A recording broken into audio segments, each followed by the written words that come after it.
Cool. There we go. Hopefully we're live. There we are. Sorry about that. Had the microphone turned off there. Looks like we've got video and audio tonight. That's a good start. So I'll just say, we're just coming up to 9 o'clock. Folks who just popped on a wee bit early just to check about everything's working okay. Excuse me. We've had a few problems with sound and video for the last few weeks.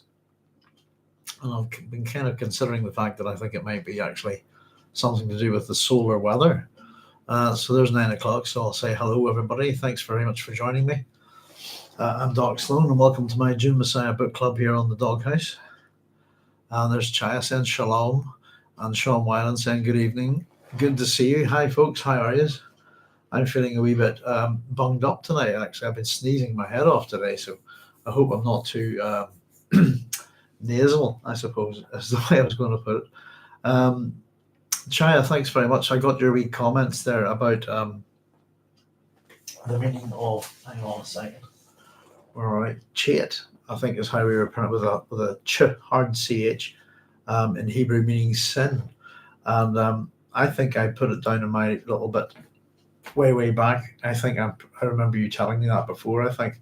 And I think I didn't write it down properly in my notes, and I kind of stumbled through it the other week.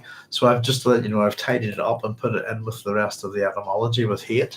So thank you very much for that. And it does give it different meaning, I suppose, especially if we're talking about Hayt's name and what it represents, particularly in the previous chapter, I suppose. I think we were saying, was it about life, wasn't it? Yes, Hayt meaning life. And the sort of discussion about the idea that Hayt is what he is in that chapter, I think was kind of interesting, but also the fact that he was innocent. And so that if the name kind of referred to sin, that would be an interesting inversion there, you know. So thank you very much for that, and I've tidied up the notes with that as well. So cheers, and thanks very much for joining me as well. There's Bojack Harkness saying hi there all, and Carlos Crisella saying hey everybody. Hello, folks. I'm hoping the video and audio goes well tonight. Anyway, I've done a whole pile of checking and stuff, even to the point where I made a couple of short videos on YouTube and put them up privately with the same rig. And there's been no problems because I was actually at the point of nearly buying a new microphone. So I'm pretty certain this stuff's probably to do with the atmosphere and quite possibly looking at things, the solar weather activity that we've been having over the last recent times, you know. So hopefully everything will go okay here tonight, you know. But I've definitely checked. Oh, all equipment is working well here and has been checked, if you see what I mean.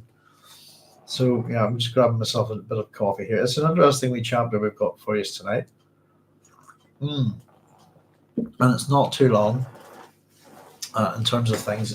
Only to be, I suppose, to be followed. Our next chapter, 23, is going to be one of the big chapters of the book, which I'm looking forward to. But this is an interesting little chapter. And I suppose the main thing is it really does give us a little bit of insight into Chani's character for most of this chapter, and then spirited away. And I suppose the kind of sense that I got with this chapter, the way time flows in it, if you see what I mean, is that we're going to get a chance of seeing a moment within Chani's mind as opposed to and a comparison of that to what it means to be able to think about eternity, if you like. And the time that she has left, I think, within this story, within this chapter, is echoed in the speed that this chapter moves with. The fact that her thoughts are quite interesting, etc. And then that she's, just before the end, she's kind of spirited away, and our whole focus of action will kind of shift internally into the Hayt ghola. And at that point in the book, I suppose,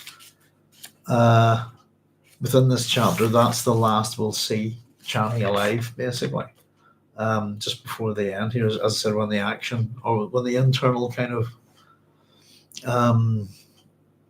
the look inside that we get in this chapter, when it kind of shifts, that's the last we'll see of Chani. Pardon me, we will hear her in the next chapter, but so I'm not too sure about how to put up the blurb for this one, but this chapter kind of begins with Chani's last morning, really, if you like. on Arrakis. And let me see.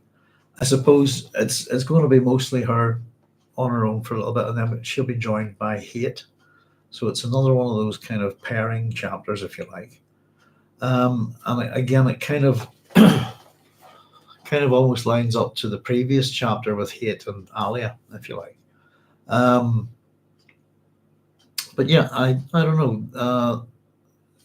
It's an interesting one. It's quite brief, as I said, and it sets up a few different things. Let me see. And there's a number of motifs in it, I suppose. The motif, particularly of smell, carries us through the chapter, I think. And it's kind of how we get to see how the world has changed a bit, I suppose, through because of the Atreides and everything that they've been at through Chani's eyes here, and particularly to the desert and the Sietch, if you like, and her home. And in the sense that she's been brought here to a safe place, I think is interesting as well. There's Cynthia saying, hello, Doc, hello, all, and Babs Bino saying, howdy, Doc, evening, y'all. Hello, folks, how are you? Thanks very much for joining us. Pardon me. So, I don't know, it's a sad chapter, I think. Again, it's one of those ones where I think it's quite well put together, and it builds up, I suppose, again, the sense of the things that we already know or think we know. Within the story, it really does build up that tension quite a bit as well, I think. But yeah, it's quite a sad read chapter, I think, and then there's almost quite a different sort of shift right at the end. As I said, we move kind of into within Hayt's consciousness. And we get to see part of that little battle that's going on within him there, and almost in a sense, I suppose, a victory, which might have been kind of produced in part because of, how should we put it, because of Chani's questioning, perhaps. No, anyway, I'm pondering a wee bit about this one, but let's have a wee look at how it begins. So we're told that this is our epigraph. There exists a limit to the force even the most powerful may apply without destroying themselves. Judging this limit is the true artistry of government. Misuse of power is the fatal sin. The law cannot be a tool of vengeance, never a hostage, never a fortification against the martyrs it has created. You cannot threaten any individual and escape the consequences. And this is Muad'Dib on law, and it's the Stilgar commentary. Pardon me. Again, I suppose it's an interesting, what's the epigraph got to do with the rest of this chapter, if you like. But the limits to the force, even the most powerful, may apply without destroying themselves. The misuse of power being a fatal sin, I suppose, is an equation with the misuse of power being hubris, if you like, that Shakespearean fatal flaw, if you like. But yeah, it has to do with, I suppose, the law cannot be a tool of vengeance, nor a hostage, nor a fortification against the martyrs it has created. You cannot threaten any individual and escape the consequences. Some of the benefits of the law, I suppose, here. But we wonder what these limits are and what judging these limits, I suppose, it tells us is the true artistry of government. Misuse of power is the fatal sin. This is hubris.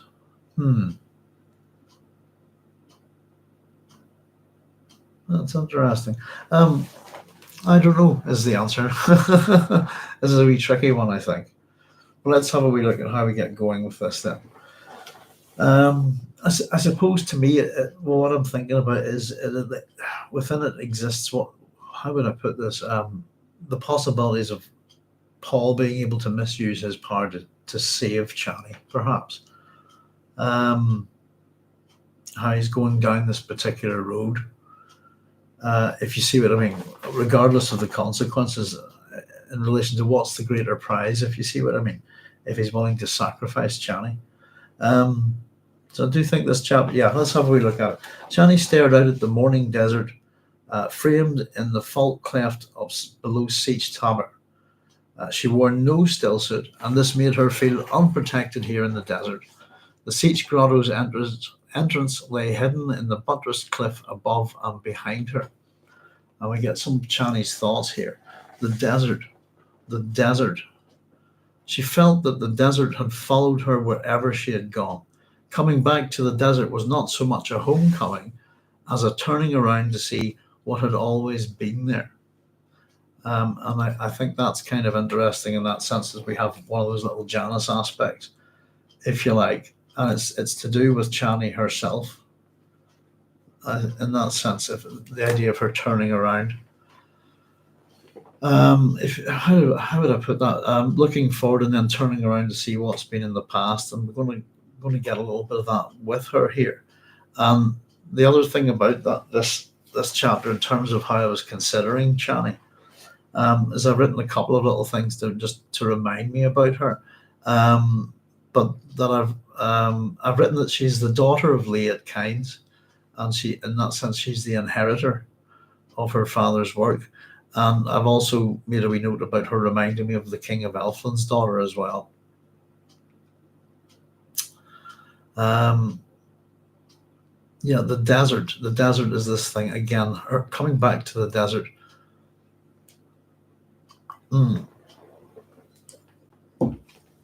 She's going to describe it shortly as her desert, and so we get the first of these pain events with Chani. So we're told a painful constriction surged through her abdomen. The birth would be soon, and she fought down the pain, wanting this moment alone with her desert. So we have dawn stillness gripped the land, shadows fled among the dunes and terraces of the shield wall all around. Daylight lunged over the high scarp and plunged her up to her eyes in a bleak landscape stretching beneath a washed blue sky. The scene matched the feeling of dreadful cynicism which had tormented her since the moment she learned of Paul's blindness. Excuse me. And I've kind of thought that, well, I've scribbled this down, that she's being a bit of a cynic here, and it's how we should look at how she looks at things in this chapter, if you like. But it's, yeah, how do we put it? The scene matched the feeling of dreadful cynicism, which had tormented her since the moment she learned of Paul's blindness. There's that stillness that gripped the land, the shadows fled amongst the dunes and terraces and the shield wall all around. Daylight lunged over the high scarp and plunged her up to her eyes in a bleak landscape, stretching beneath a washed blue sky. I suppose that's meant to kind of give us almost some kind of metaphorical representation of Paul and his blindness, his eyes being missing, the previously blue eyes, the blue within blue eyes, if you like. She's been tormented by it as well. I think is kind of interesting. Why are we here? She wondered. It was not a hadra, a journey of seeking. Paul sought nothing here except perhaps a place for her to give birth. He had summoned odd companions for this journey, she thought. And here we go. Here are the companions. We have Bijaz, the Tlilaxu dwarf, the ghola Hayt, who might be Duncan Idaho's revenant. We've got Edric, the guild steersman ambassador, Gaius Hel Mohaim, the Bene Gesserit Reverend Mother he so obviously hated, Lichna, Othim's strange daughter, who seemed unable to move beyond the watchful eyes of the guards, Stilgar, the uncle of the Naibs, and his favourite wife Hara, and Irulan, Alia. So this is everybody who, I suppose, everybody who Paul has brought along on this journey to Sietch Tabor, so that Chani can give birth at home, if you like, for that. In that sense, this is everybody he's brought along. To, I suppose, to accompany them on the journey. It's kind of interesting. Something saying, why is the sky blue here? I thought it was silver due to lack of moisture. So does Chani see the early effects of Paul's terraforming? Uh, hmm, we get a does it? It's going to yeah. Where are we? Beneath a washed blue sky, it's going to kind of go through a range of colors. I thought.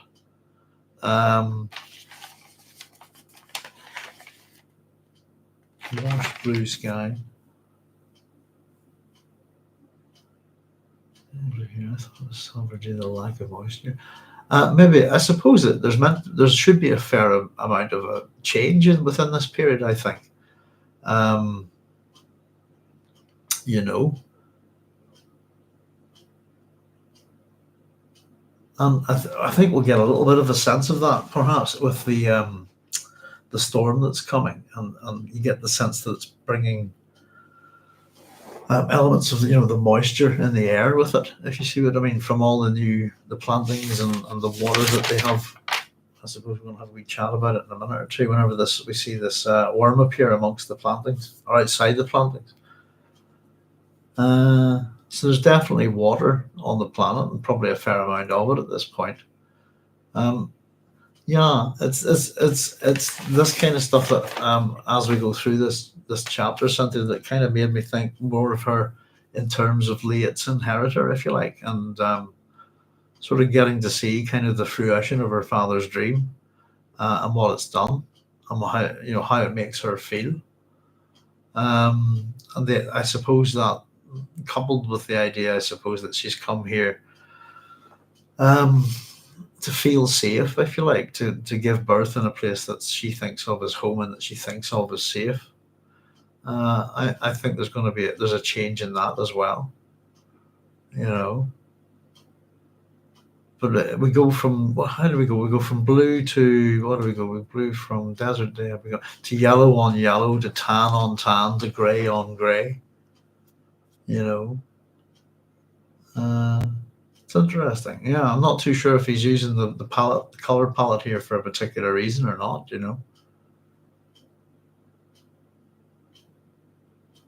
It's interesting, I suppose, in terms of senses. I wasn't thinking too much of the colors in this one. I was thinking more of the sounds and the smells. That's interesting, Cynthia. You got me thinking a wee bit more there. Pardon me. Let's see. And here's I suppose the sounds. The sound of wind through the rocks accompanied her thoughts. The desert day had become yellow on yellow, tan on tan, grey on grey. And at this point, we make a shift, I suppose, into the past here. This is part of Chani's memory here. I suppose we've had the list of companions and the comment that he had summoned odd companions for this journey previously. So we get this question again: why such a strange mixture of companions? And this is part of the past memory that she has here with Paul. So this is in our past tense. We have forgotten, Paul had said in response to her question, that the word company originally meant traveling companions. We are a company. Value are they? They turning his frightful sockets towards her. We've lost that, dear. Sorry, we've lost that clear single note of living. If it cannot be bottled, beaten, pointed, or hoarded, we give it no value. And we're told, hurt here. She said, that's not what I meant. Ah, dearest one, he said, soothing. We are so money rich and so life poor. I am evil, obstinate, stupid. And she defends him here, doesn't she? You are not. That too is true. But my hands are blue. When we get to that, Cynthia, my hands are blue with time, I think. I think I tried to invent life, not realizing it had already been invented. And he touched her abdomen to feel the new life there. And at this point, we come back to the present of the narrative, where she, remembering this, we're told she placed both hands over her abdomen and trembled, sorry that she'd asked Paul to bring her here. So, yeah, you've got the blue sky there, Cynthia, I suppose. And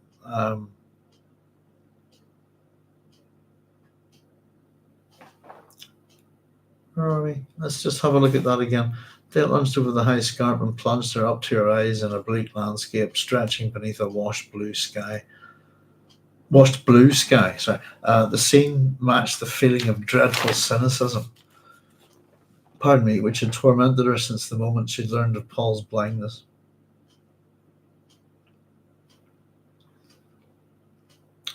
And then I suppose that, we get into that memory, and then his hands are blue, blue with time. I think I tried to invent life, not realizing I'd already been invented. Wonder what that means then. Blue with time.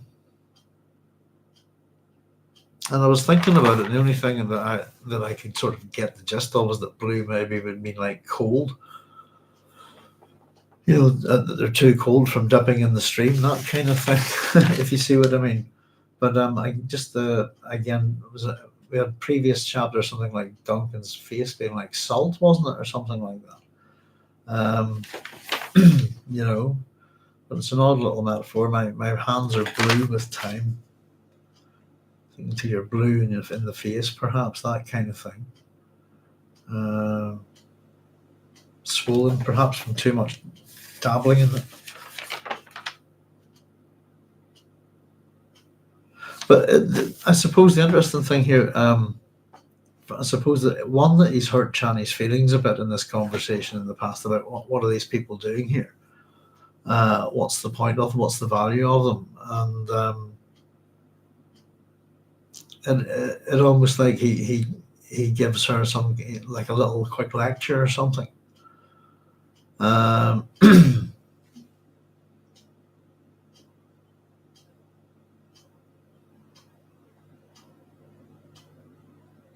But we are so money rich and so life poor. It's a statement from Paul. I am evil, obstinate, stupid. And the thing I've written next to that is, I wonder, are these true? She defends him, says you're not. But what he says is that too is true. And I was wondering about that statement just before he said that too is true, but my hands are blue. It kind of has a bit of a with time. I don't know. Yeah, could you read it that way? That too is true, but my hands are blue with time, I think. I tried to invent life, not realizing it had already been invented. It seems a wee bit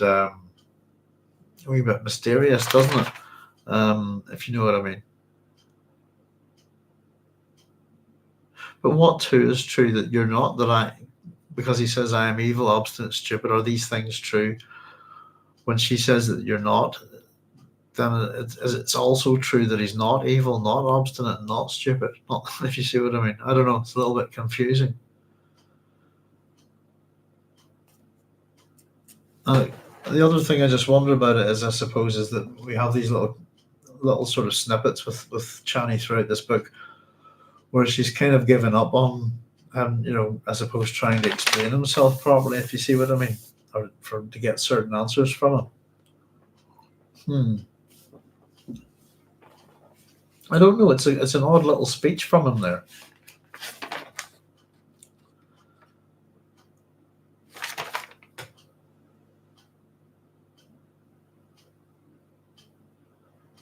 Yeah, I don't know. Blue, and something about it. Maybe I think about, that you think about how would you put it, that his hands should be red with blood, if you like, from all the death, doom, and destruction that he's caused.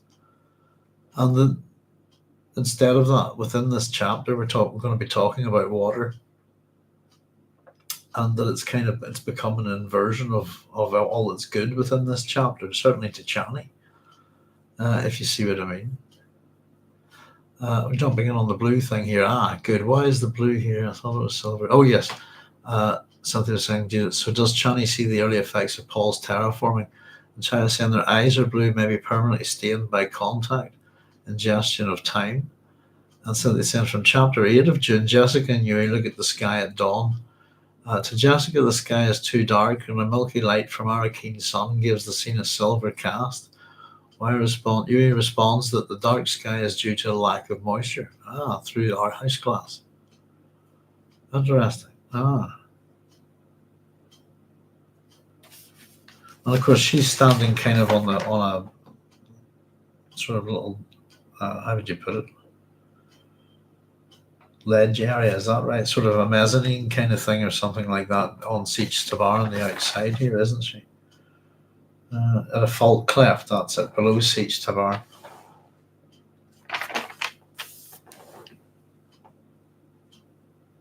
And I suppose it is dawn, isn't it? As well as this, the sun is coming up at the start of this. Dawn's stillness gripped the land. Shadows fled the dunes and terraces of the shield wall all around. And we've had, I suppose, in the previous chapter, was it Alia having a kind of nightmarish vision of the shield wall collapsing?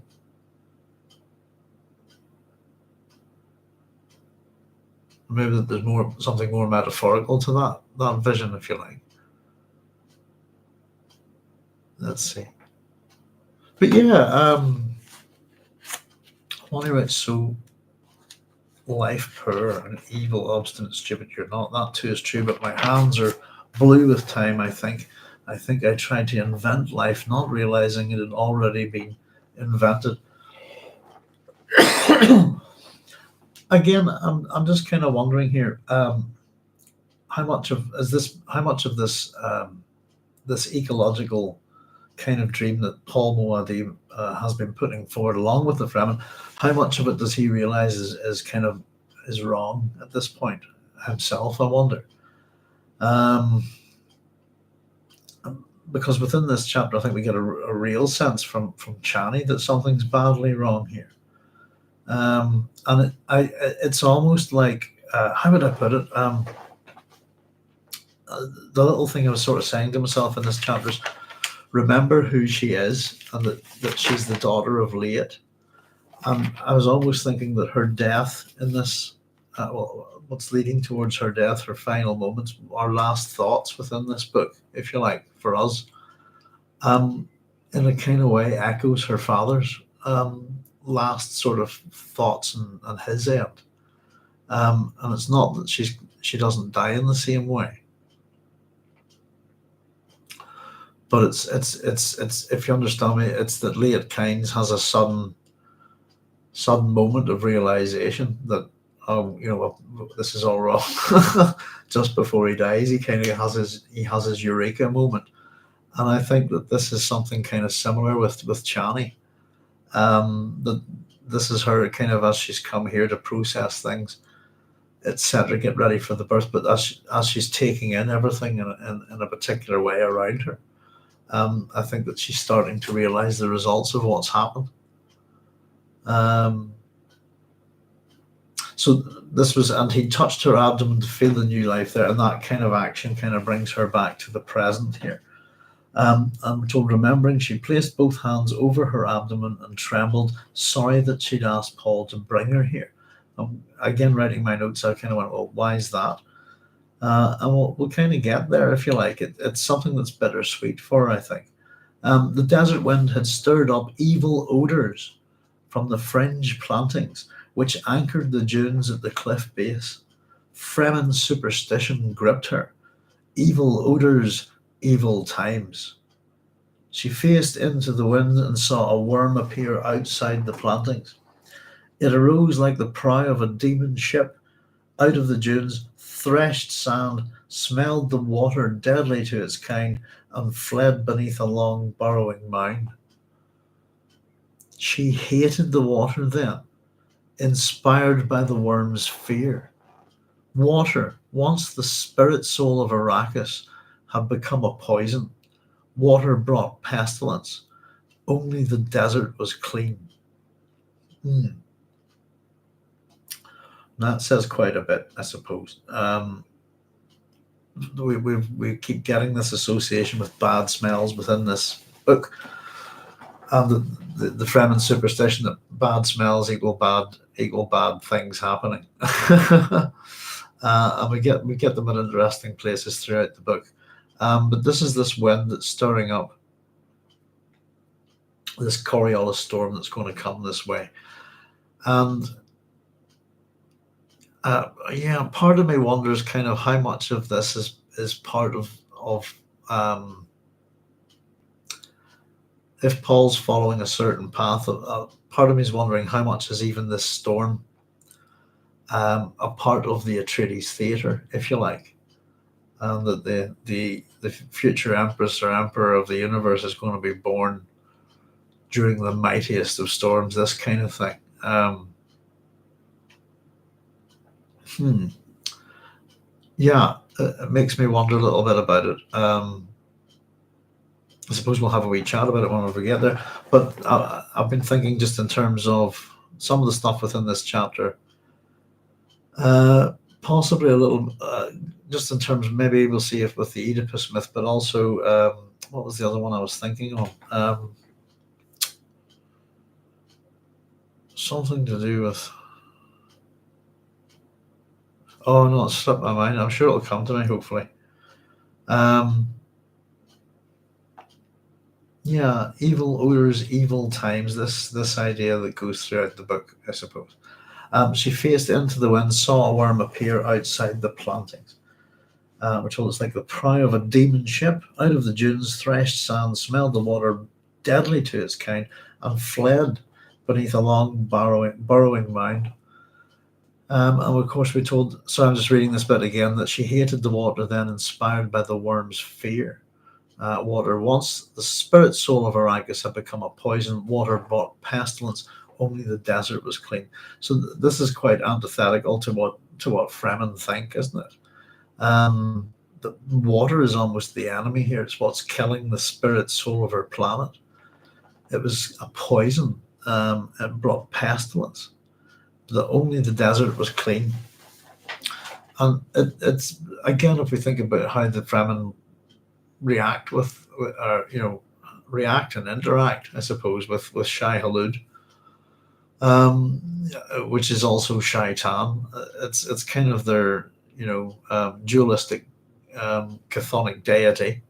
As we like to point out, it's also their transport system, and in a sense, their oracle as well.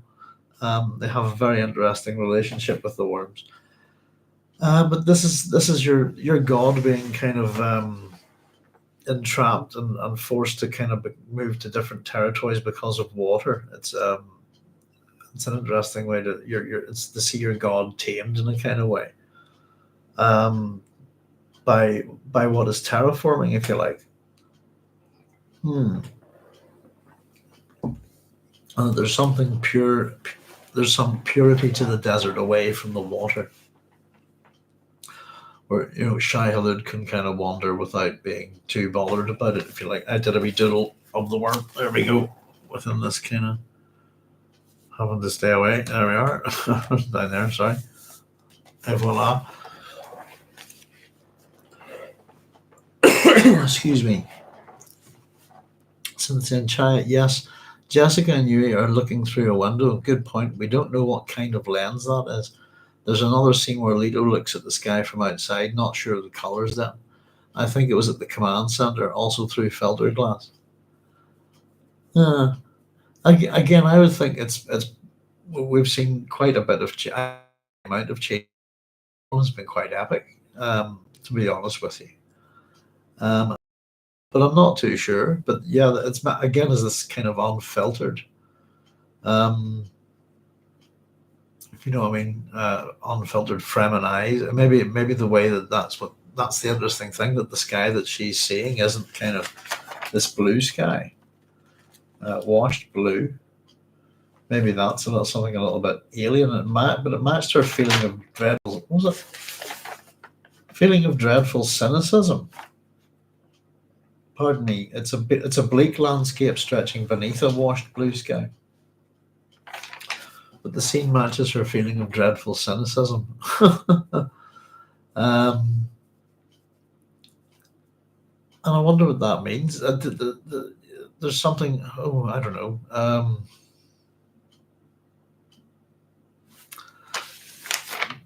There's something within this chapter that kind of reminds, in terms of Chani, reminds me of what it's like to be Paul as a young man within Castle Caladan, etc. The kind of expectations of where Leto is, this kind of thing.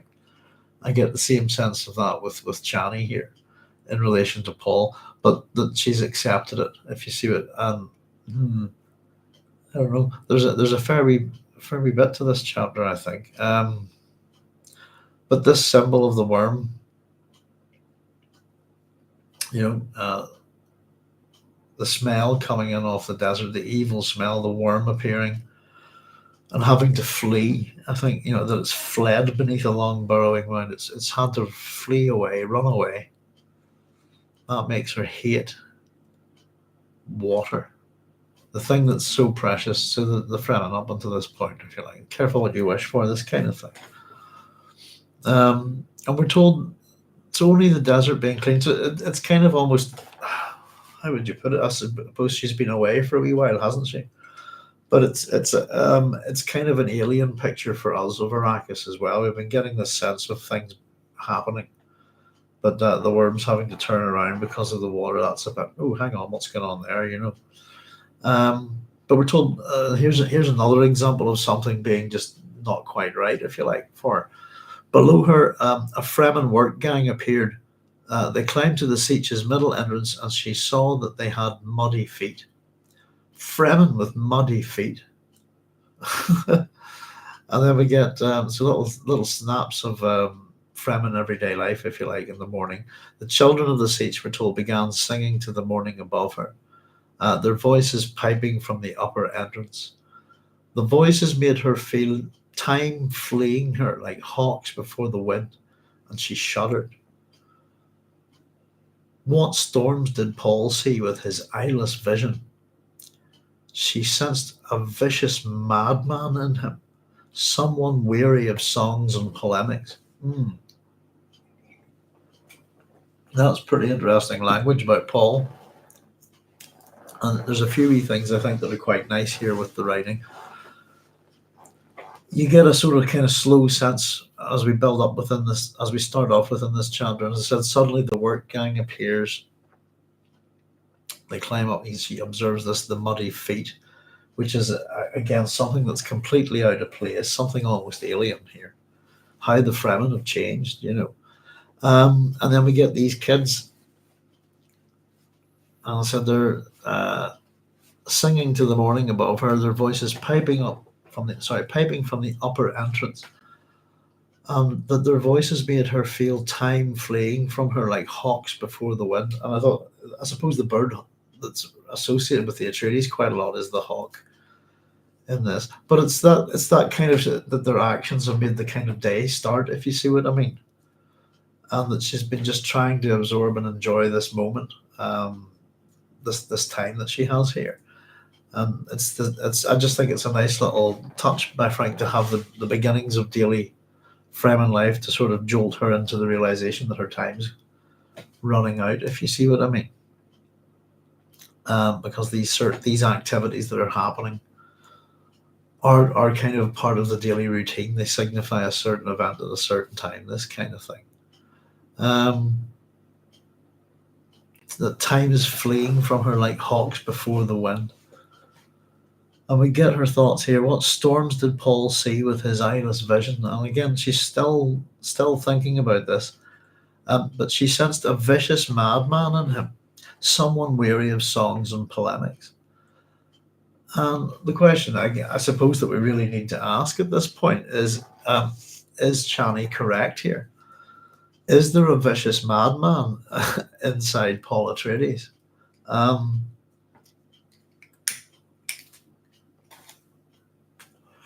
Why is he doing all of this? What's the thing that he's seeing? What's the end goal, if you see what I mean? And what storms did he see with his eyeless vision? That's what she's wondering about. And again, probably probably understanding her fate quite a bit here. But it makes it's this again. This is a little bit of what it's like to be Chani, really, I think, which is quite interesting. The sky, we're noted, had become alabaster grey, filled with alabaster rays, bizarre designs etched across the heavens by wind-borne sand. A line of gleaming white in the south caught her attention. Eyes suddenly alerted, she interpreted the sign. White sky in the south, Shai Hulud's mouth. A storm came, big wind. She felt the warning breeze of a crystal blowing of sand against her cheeks.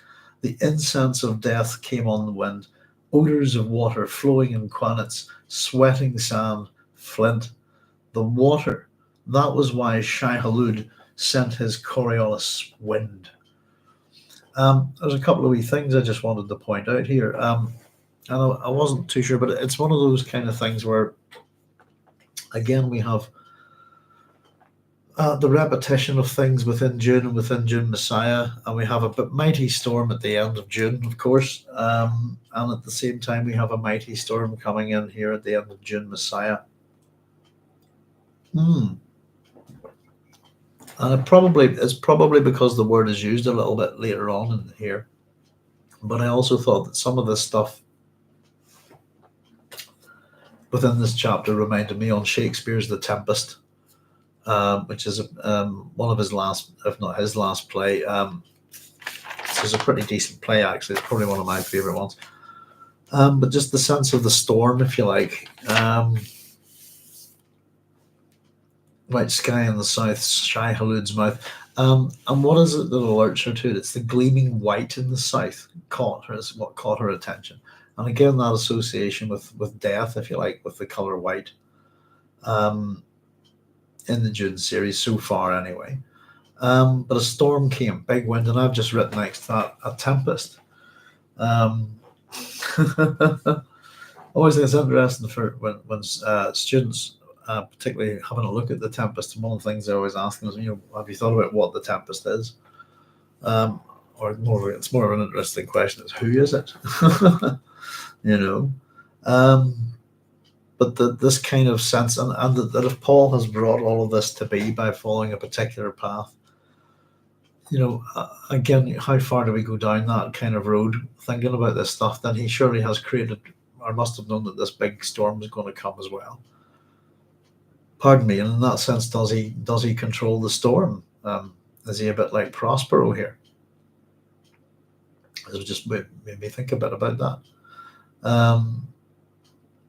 And the language as well. So white, we've got that kind of Fremen, the Fremen equivalent for, was it red sky at night, shepherd's delight, that kind of thing. Red sky in the morning, shepherd's warning?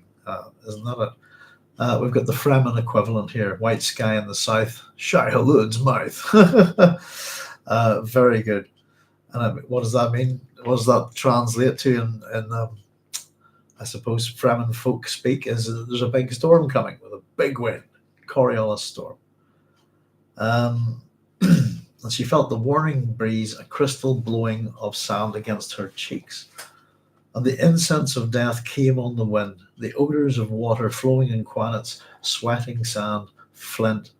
The water, that was why Shai-Hulud sent his Coriolis wind. And again, I suppose that from Chani's point of view, that there's the hint of the divinity doing this.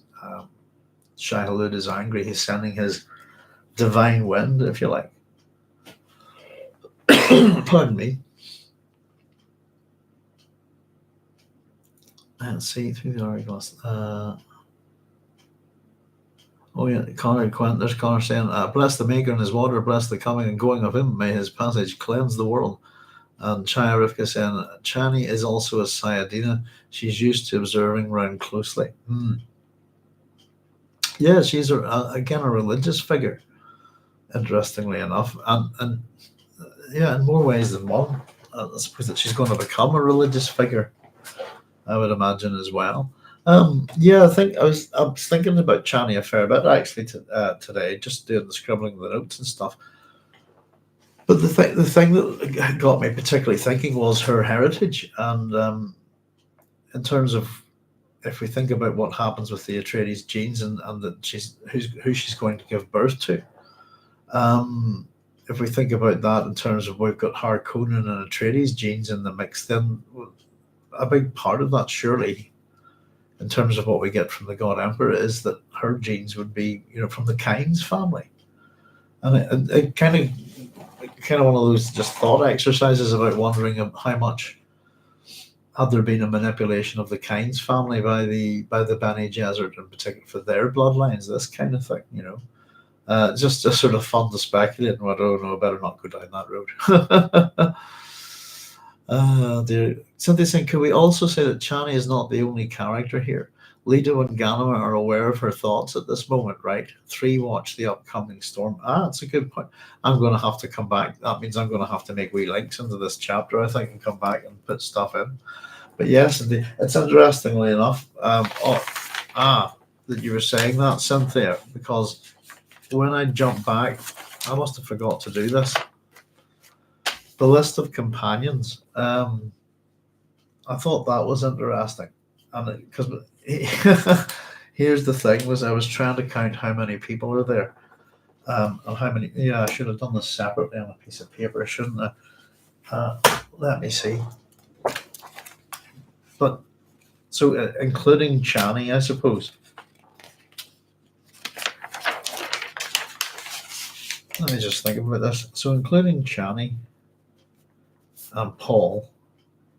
Let's see, we've got Bijaz, and then we have Hayt, and we have Duncan. Oh no, hang on, let's not do that one just yet. We have Edric, and we have Mohiam.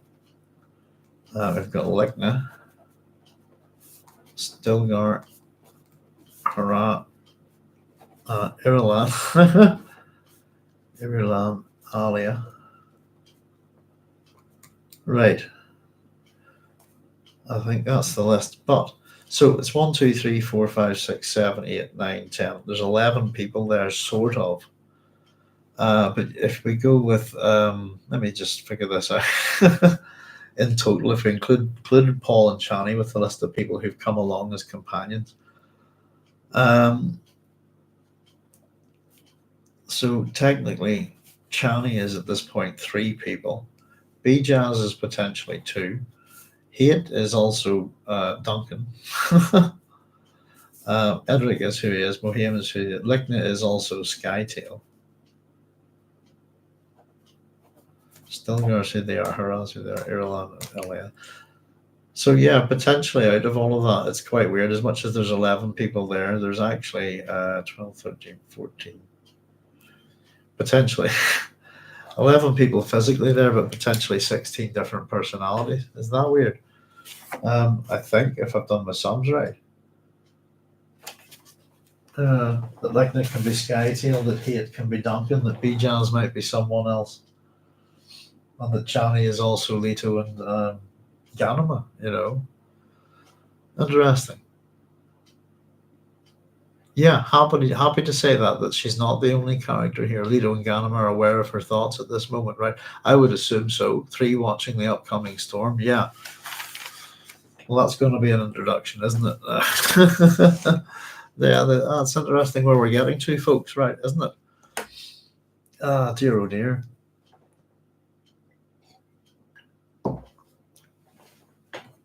So the water and the storm brings part of that water on the, I think, within the winds, you know. Hawks appeared in the cleft, see from the wind. They and with scarlet in their wings. She felt her spirit go out to them. They had a place to hide. She had none. Yeah, and I've put here we go within with Chani. We go within with Chani for a moment here. But this is where we get Hayt saying, "My lady, the wind comes." And at this point, here we go. She turned, saw the ghola calling to her outside the upper entrance to the Sietch, and we're told that Fremen fears gripped her. Clean death and the body's water claimed for the tribe, these she understood. But something brought back from death. Wind-blown sand whipped at her, reddened her cheeks. She glanced over her shoulder at the frightful band of dust across the sky. The desert beneath the storm had taken on a tawny, restless appearance, as though dune waves beat on a tempest shore, the way Paul had once described the sea. Pardon me. She hesitated, caught by a feeling of the desert's transience. Measured against eternity, this was not more than a cauldron. Dune surf thundered against cliffs. And so, yeah, desert beneath, again, always this comment about the desert, I think, in terms of Chani. But beneath this, the desert beneath the storm had taken on a tawny, restless appearance, as though dune waves beat on a tempest shore the way Paul had once described the sea. Caught by a feeling of the desert's transience, measured against eternity. And we're getting this a lot here in the book at the minute, aren't these comparisons of the eternal, what's eternal and what is infinite, if you like. This was not more than a cauldron. Dune surf thundered against cliffs. And this is the wee bit I've called a moment in eternity, I suppose, here within my notes. So this is about the storm. The storm out there had become a universal thing for her. All the animals hiding from it. Nothing left of the desert but its own private sounds. Blown sand scraping along rock, a wind surge whistling. The gallop of a boulder tumbled suddenly from its hill. Then, somewhere out of sight, a capsized worm thumping its idiot way aright and slithering off to its dry depths. It was only a moment as her life measured time, but in that moment she felt this planet being swept away. Cosmic dust, part of other waves. And again, I've written next to this, right next to this, Chani, daughter of Hayt kinds. This is the bit where I scribbled it here. Just in this moment, she feels that her planet's being swept away, just like cosmic dust, part of other waves, just a drop in the ocean of eternity, if you like. We must hurry. This is Hayt. The ghola said, from right beside her. She sensed fear in him then, concern for her safety.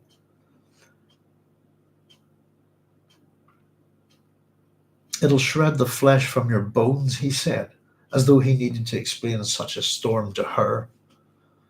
Now, I've got a misprint here, I'm pretty sure, folks, and it's quite a bad one, I think, but maybe you can just check with me. I'll just open this up on the text, but at this point, what I've got is her feet of him dispelled by his obvious concern. And I'm pretty sure, and I hope to God that that word is fear. Her fear of him dispelled by his obvious concern. Yes, his feet of him should be fear. Aha, yeah. I've got it there, but it's not feet. Makes no sense, does it? But definitely, yeah, I've got feet.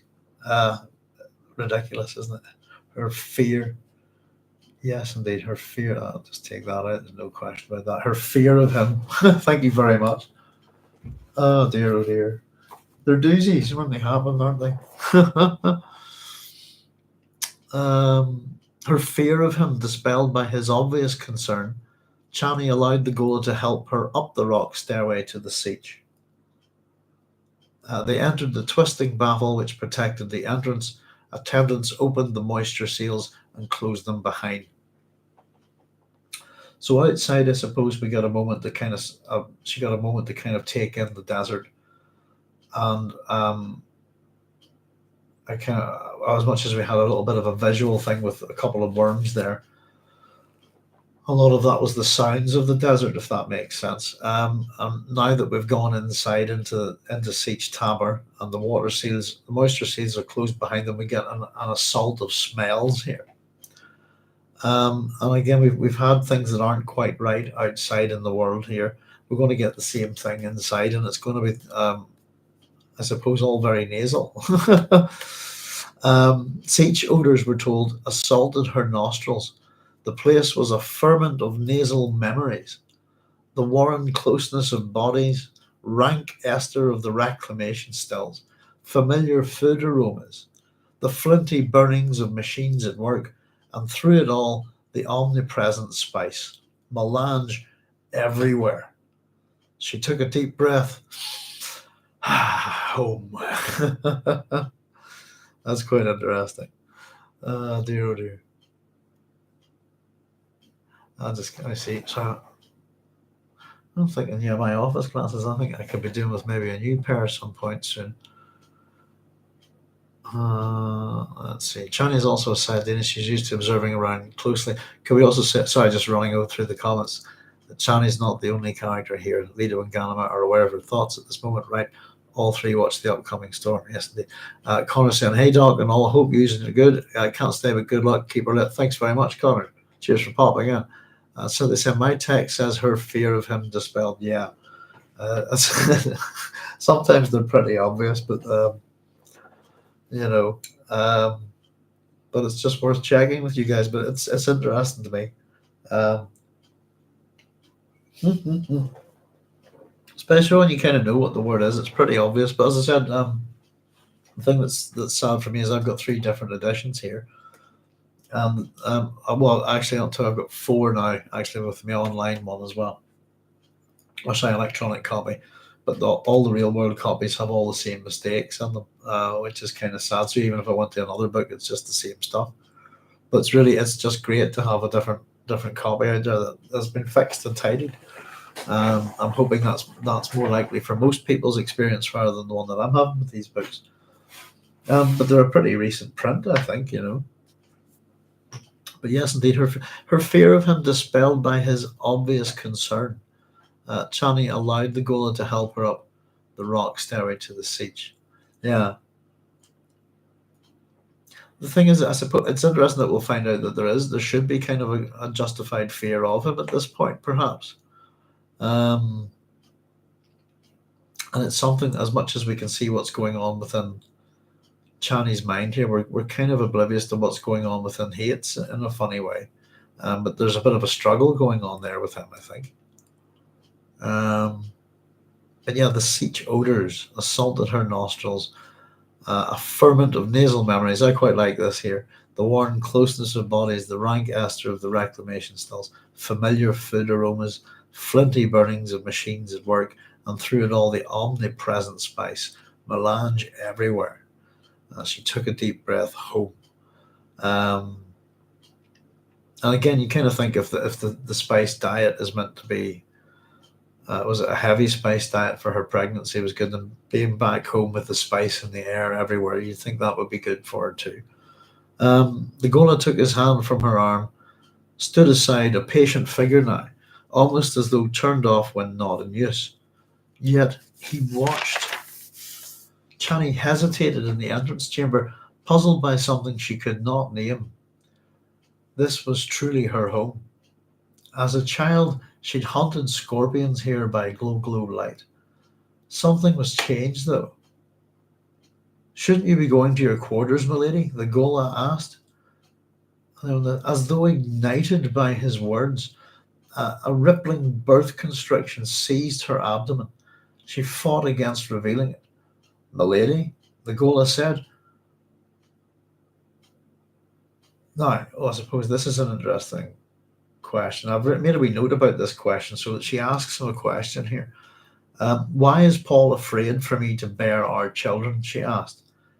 And I've written next to this that this sounds like a question that's been phrased for a mentat, if you see what I mean. It's a specific thing. His response here is, it's a natural thing to fear for your safety, the ghola said. She put a hand to her cheek where the sand had reddened it. And he doesn't fear for the children? Milady, he cannot think of a child without remembering that your firstborn was slain by the Sardaukar. And I suppose that's reminding her too, in a funny way. I'm sure she's thinking about it as well. So this is Leto, the second Leto we're talking about here. So the interesting thing, I suppose, here we go. She studied the ghola, flat face, unreadable, mechanical eyes. Was he truly Duncan Idaho, this creature? Was he friend to anyone? Had he spoken truthfully now? And in that sense, truthfully, it's a natural thing to fear for your safety, and that he can't think of the child without remembering the fact that our firstborn was slain. This kind of thing. Is this the truth? Why is he afraid for me to bear our children? Is it these are the fears that he has? And of course, then Hayt says, "You should be with the medics," the ghola said. And she nodded, thinking of all the government. Sorry, thinking of the government apparatus which had accompanied them in a great flight of ornithopters. And just before we go on with that, I suppose we'll just say, well, abruptly she realised what puzzled her about the siege. Um, the bit that I thought was interesting about it, especially the way Frank goes about his business here. How would I put it?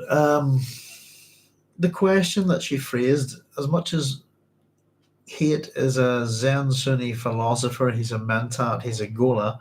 I kind of thought that that question was aimed at the mentat in him, that she was looking for a mentat's answer, and I don't think she got the answer that she was looking for, if that makes sense. I think she more got a, how would we put it?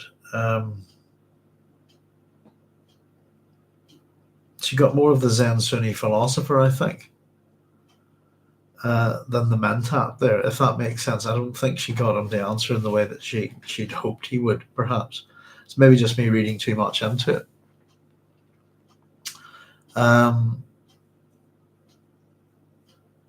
But yeah, she's checking him out, isn't she? It says, "You should be with the medics," the ghola said, and she nodded, thinking of the government apparatus which had accompanied them in a great flight of ornithopters. Abruptly, she realised what puzzled her about the siege. What's wrong with the place? And here it is. It's outworld odours, smells. It's like the sense of smell. There's something about it's not right. It's the clerks and aides had brought their own perfumes into this environment. Aromas of diet and clothing, of exotic toiletries. They were an undercurrent of odours here. And Chani shook herself, concealing an urge to bitter laughter. Even the smells changed in Muad'Dib's presence.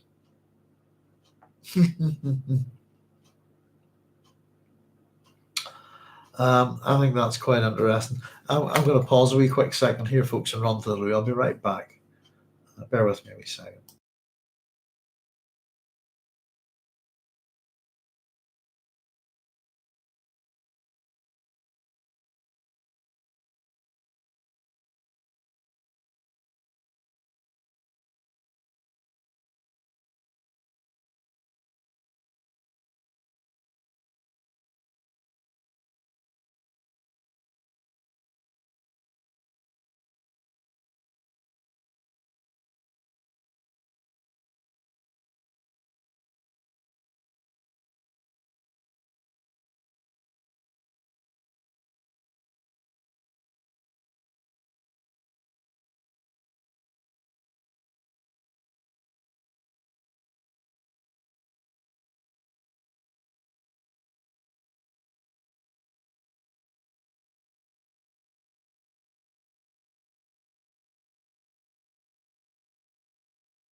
Sorry about that, folks. Oh, I managed to grab myself another coffee there. Oh dear. Yeah, I've been sneezing my head off all day. Which is not good. I'm trying to do my best to keep it contained here. Let's see. So they're saying, Hayt's concern for Chani's safety speaks of his compulsion. His phrasing makes sense generally, but the origin is different. Proximity to his psychic trigger.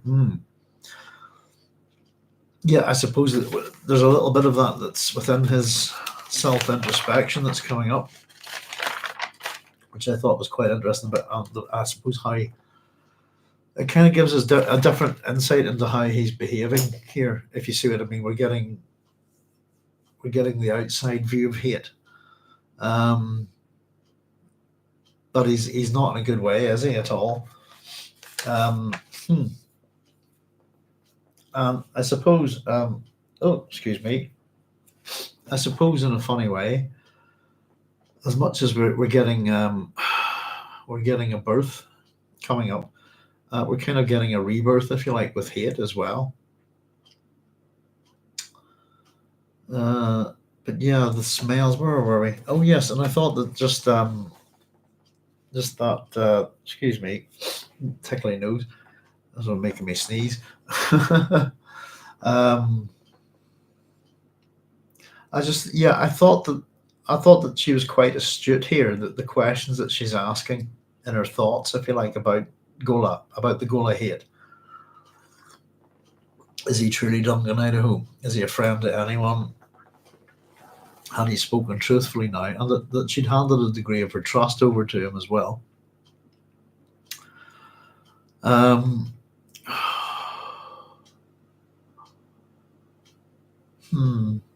Yeah, I suppose there is ultimately a level of threat with him here, and we kind of wonder if it's just the wrong time and this is the wrong time and the wrong place. I think that kind of thing, or is it that he really is controlling himself? Yeah, we'll get there, I suppose, and have a. But yes, as I said, is this one of his what we would call his proximity to one of his psychic triggers, if you like?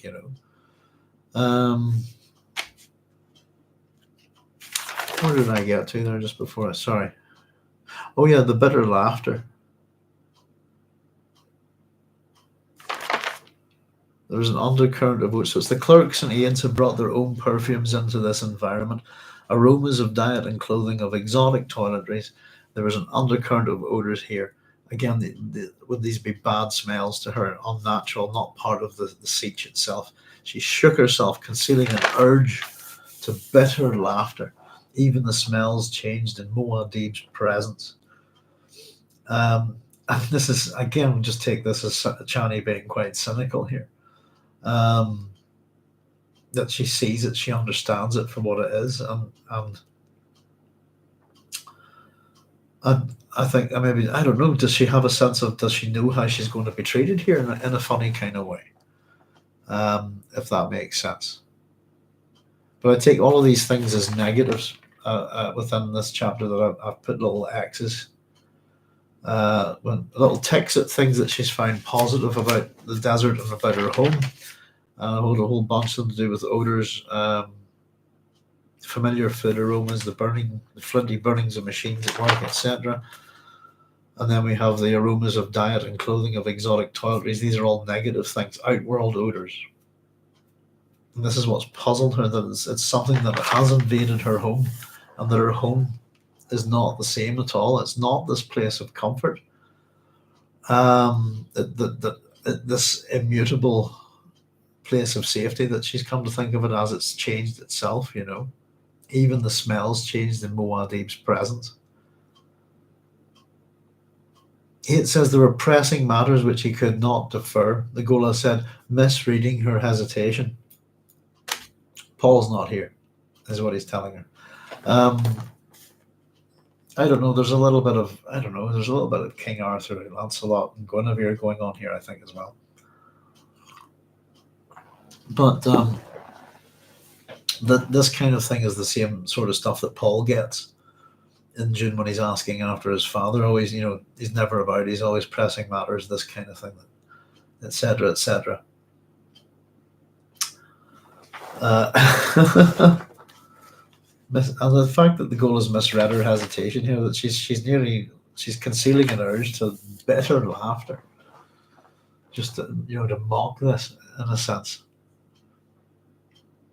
So Paul is absent here, and her response is yes, I understand. I came with that swarm too. And Chani's memory here is that, recalling the flight from Arakeen, she admitted to herself now that she had not expected to survive it. And I think that's kind of interesting. And I've wondered why were things that bad for her with the pregnancy. And in that sense, it kind of makes you realize that the sort of sights that she's been drinking in, for want of a better word, of both desert and Sietch, that this is an extra day, if you like, for her, that she hasn't expected to have. That she's kind of trying to make as much of her day as possible, and it seems that it gets interrupted a fair bit.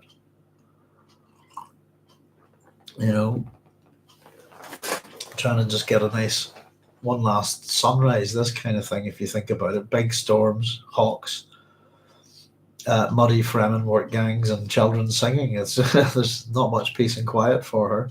And I suppose you can get that, in that regret that she asked Paul to bring her here, because she says about the little birds that they've got somewhere to hide, but she has none. They had a place to hide, she had none. And it's communal life in the Sietch here, isn't it? There's no real privacy as such. The next little bit's a bit strange, I think. It's kind of how would I put it? It's sardonic in a little way, isn't it? It's grimly humorous.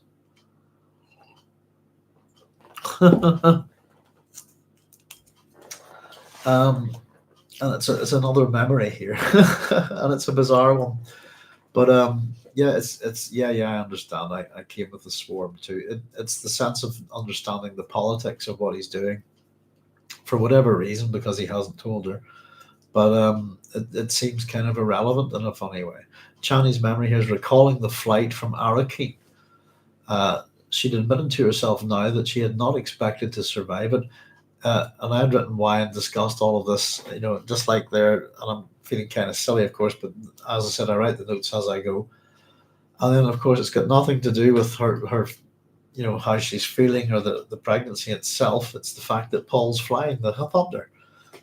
Pardon me, without his eyes. And that Paul had insisted on piloting his own thopter, eyeless. He had guided the machine here. And I've just written next to that must have been good for everybody's nerves. Dear, oh dear. And surely, again, is he following a rule, or does he know how that's bound to kind of wind people up? And I'd rather not be flown by the person who can't actually see.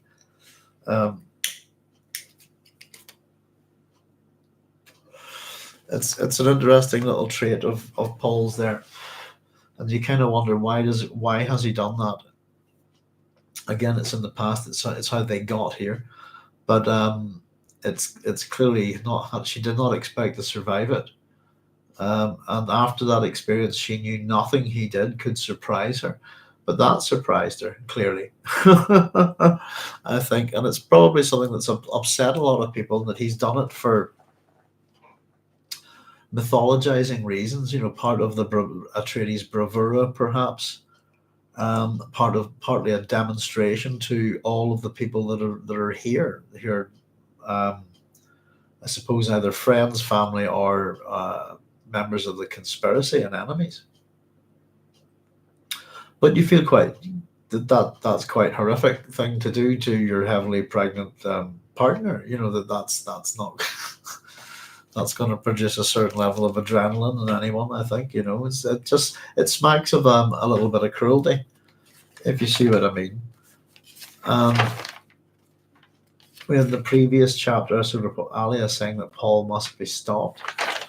But what was it that Chani said here of him? Which is kind of like, oh, there's a vicious madman in him. And I'm kind of wondering, is it there's something quite bad about Paul in general inside him, or is it just pertaining to the memory of this ornithopter ride?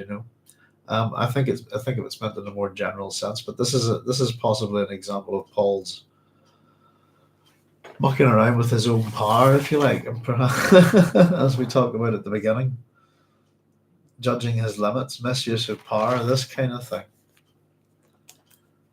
Is he committing an act of hubris, I suppose, in that sense? I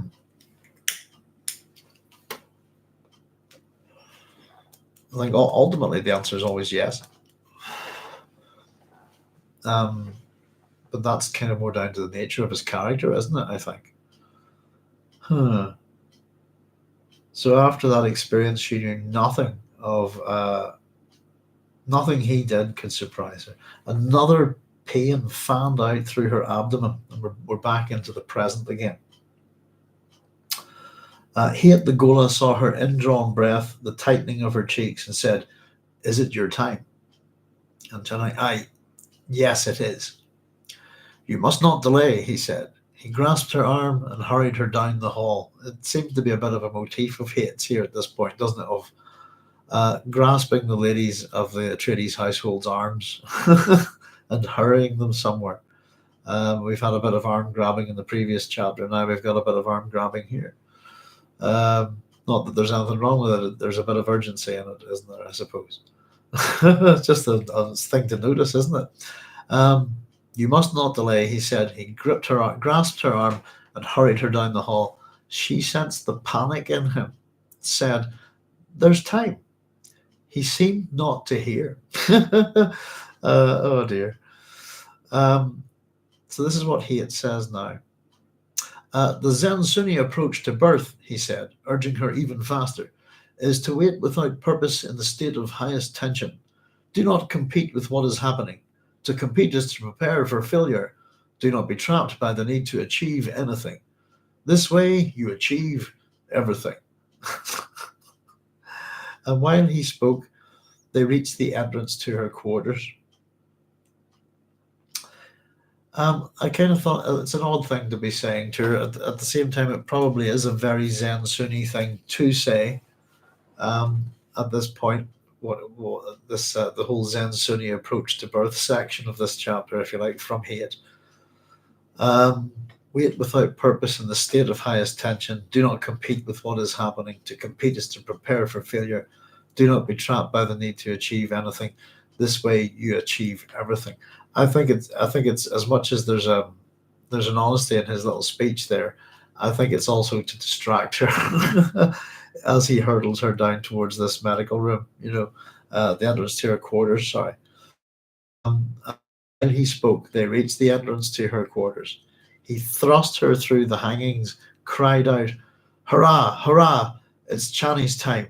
Summon the medics." And his call brought the attendants running.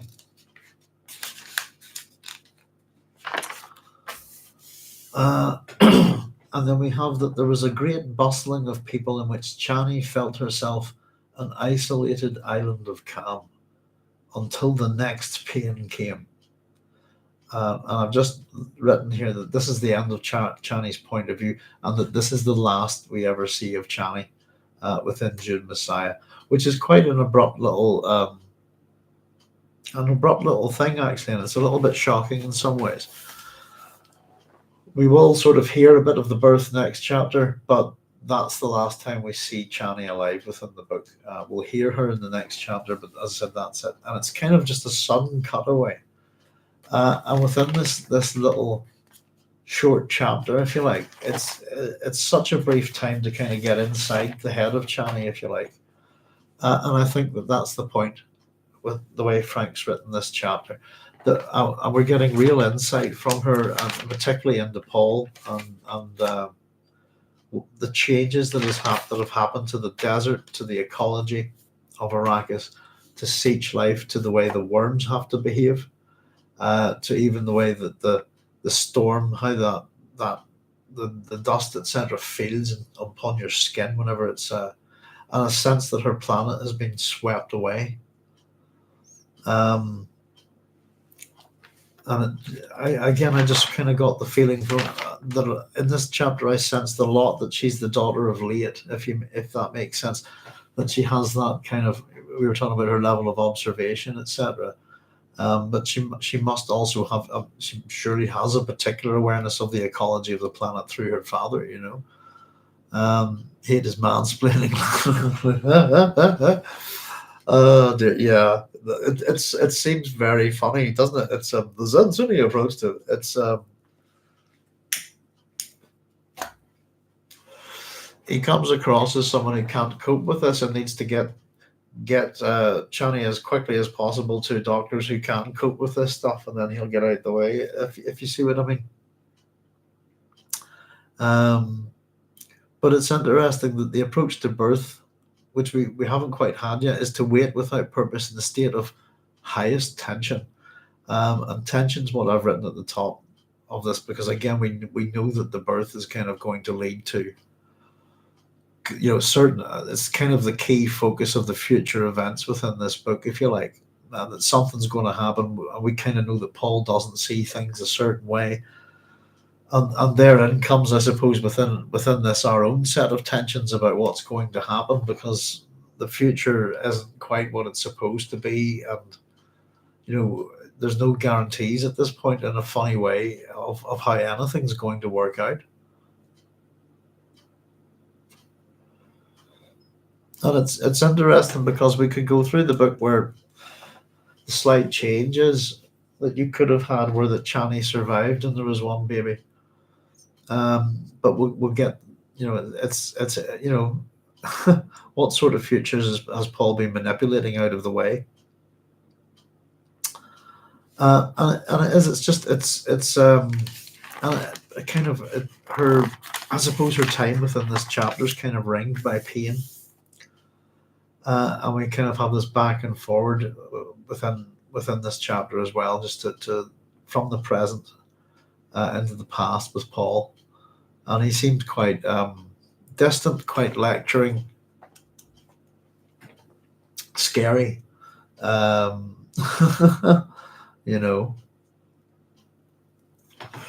the hint of a madman about him, I suppose.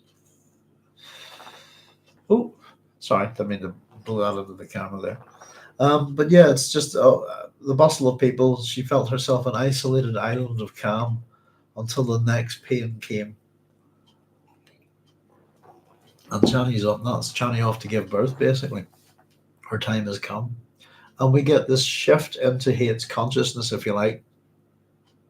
We're told he's dismissed to the outer passage. He took time to wonder at his own actions. So we get this introspection from him here. He felt fixated at some point of time where all the truths were only temporary. Panic lay beneath his actions, he realized. Panic centered not on the possibility that Chani might die, but that Paul should come to him afterward, filled with grief, his loved one gone.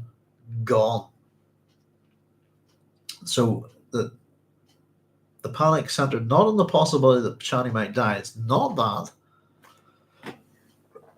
Excuse me, pardon me. But this little scene that happens with Paul. That Paul comes to him after her death, that he's filled with grief, his loved one is gone, and something's gonna happen there. The other thing that I've put down at this point very quickly is, as much as we've been talking about the Oedipus myth, in a funny kind of way, you can look at Hayt as Oedipus. I was thinking about within this chapter. You could also look at him as the Sphinx, and that ultimately Hayt's prize, in a funny kind of way, is to marry Alia. And we have within Hayt, I suppose, if you think about it, it's the real desire to not harm Paul and Alia. Just got me thinking about it a wee bit there, just the way things overlay within this chapter. It's not always the same part of a story on the same character, if you see what I mean. But just that desire that Oedipus has to not harm his parents, the people who raise him, in a real sense, because he's told that that's what's going to happen. If you see what I mean, Hayt's kind of, you're meant to be a weapon used against these two people who are kind of almost in a funny way throughout this book um, his metaphorical parents in a funny kind of way. So it just made me think about that kind of overlay on Hayt here as well. But he fixated at some point of time where all the truths were only temporary. It's where a range of different conditions line up to make something true, I think. At a given point, panic lay beneath his actions, he realized. Panic centered not on the possibility that Chani might die, but that this thing would come to occur, that Paul will come to him afterwards. So panic is what's driven his actions throughout this chapter, is what he's telling us. And his thoughts here are that something cannot emerge from nothing. The ghola told himself. From what does this panic emerge? He felt that his mentat faculties had been dulled, let out a long shuddering breath. A psychic shadow passed over him. In the emotional darkness of it, he felt himself waiting for some absolute sound, the snap of a branch in a jungle. A sigh shook him. Danger had passed without striking. And I wrote next to this at this point, did it? Or was it just the wrong time?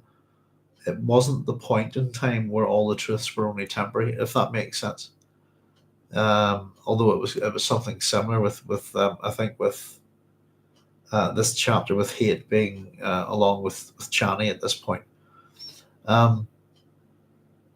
Danger had passed without striking. Slowly marshalling his powers, shredding bits of inhibition, he sank into mentat awareness. This is kind of the thing that I was saying earlier, that I felt that the way Chani phrased her question to Hayt was the way you would phrase a question to a mentat, as opposed to a Zen Sunni philosopher.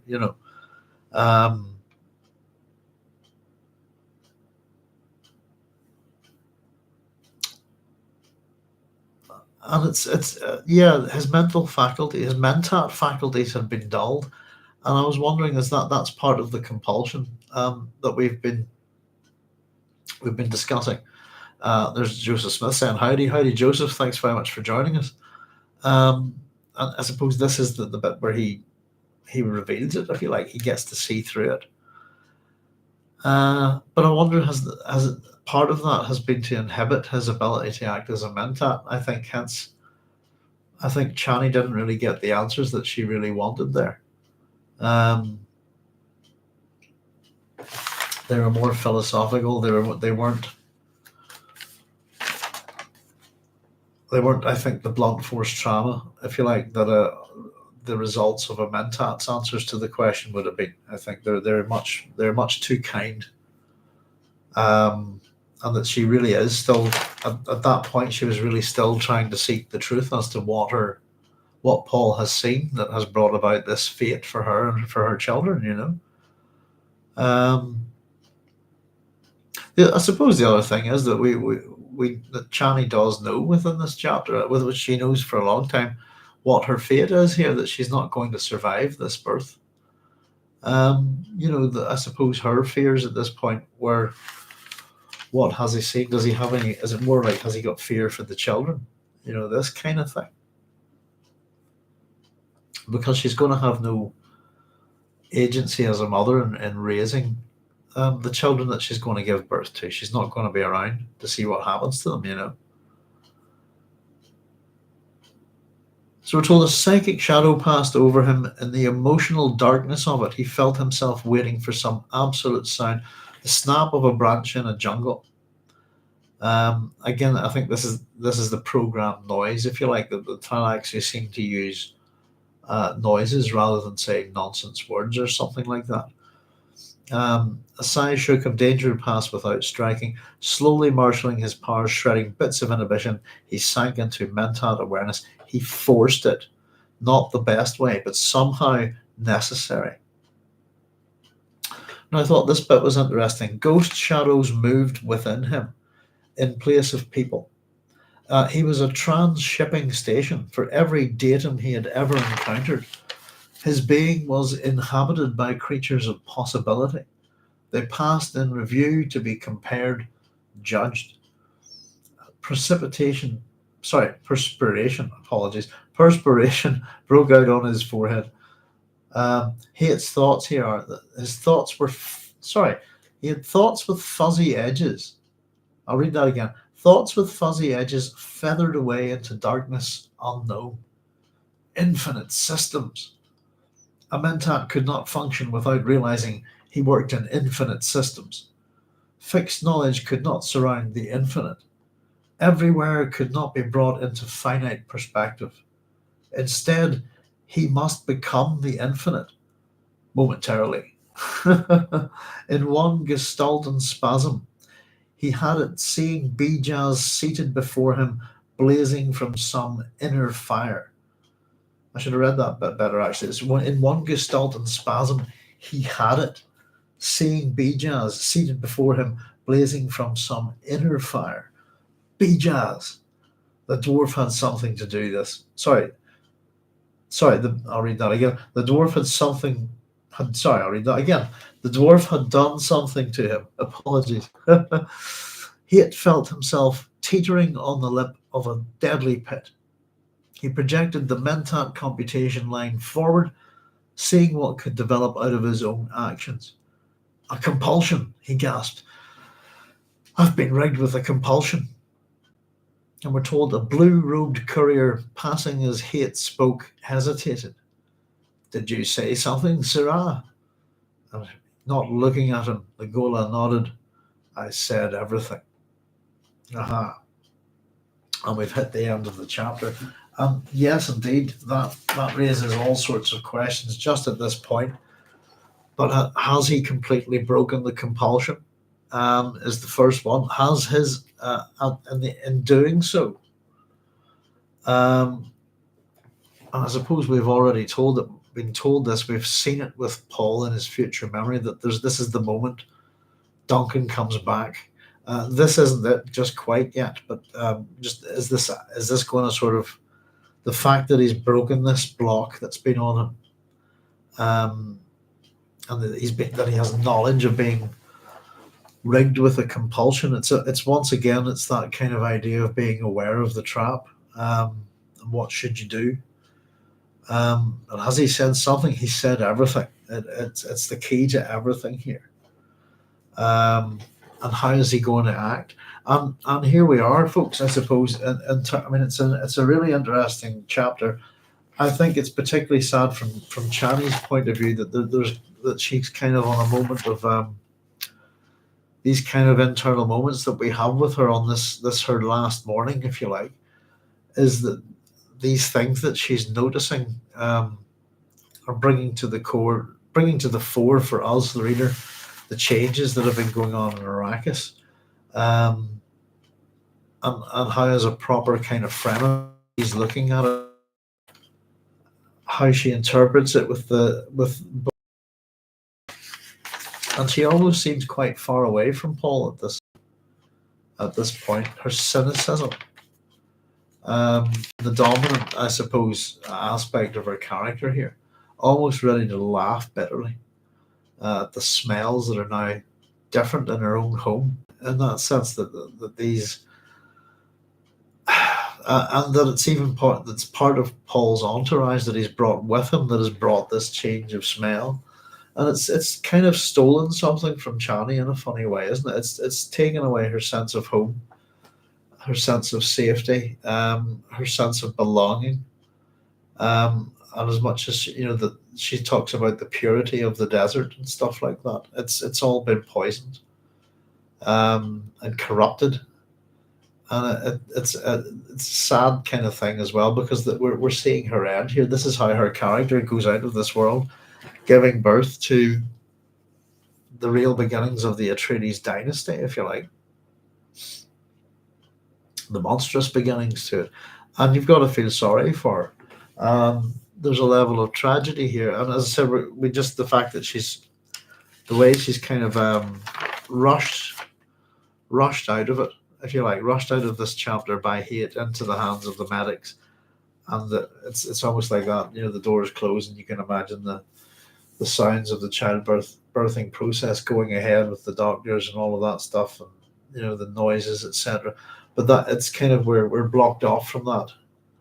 As I said, we'll see. This is the end for Chani, which is quite sad. But it kind of mirrors, I think, in a funny way. It does echo a little bit the death of Hayt. And in a funny way, Hayt's dream was carried on, in a sense, by Paul and Chani in a way. And now she's got to the point where, she's going to leave this world, and this dream is going to be carried on by, ultimately, by Hayt and Ganymede. And the change around and wrap around, etc., etc. I think it's interesting, by the way, that there's a wee thing in this about. Let me see if I can find it. The plantings. Let me just see if I can find it. Yeah, and if this storm is being wielded by Paul, if you see what I mean, in some shape or form through his prescient vision, it did make me think of him in a little ways like Prospero, wielding his storm, if you like.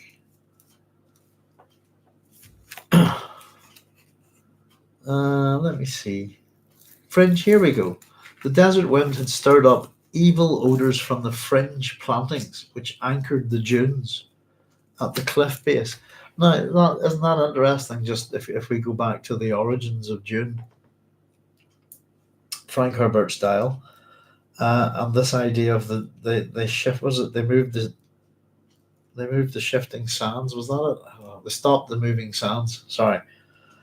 And the little sort of journalistic article that I think he never really actually wrote. Not 100% sure about that in terms of if it was just published or not.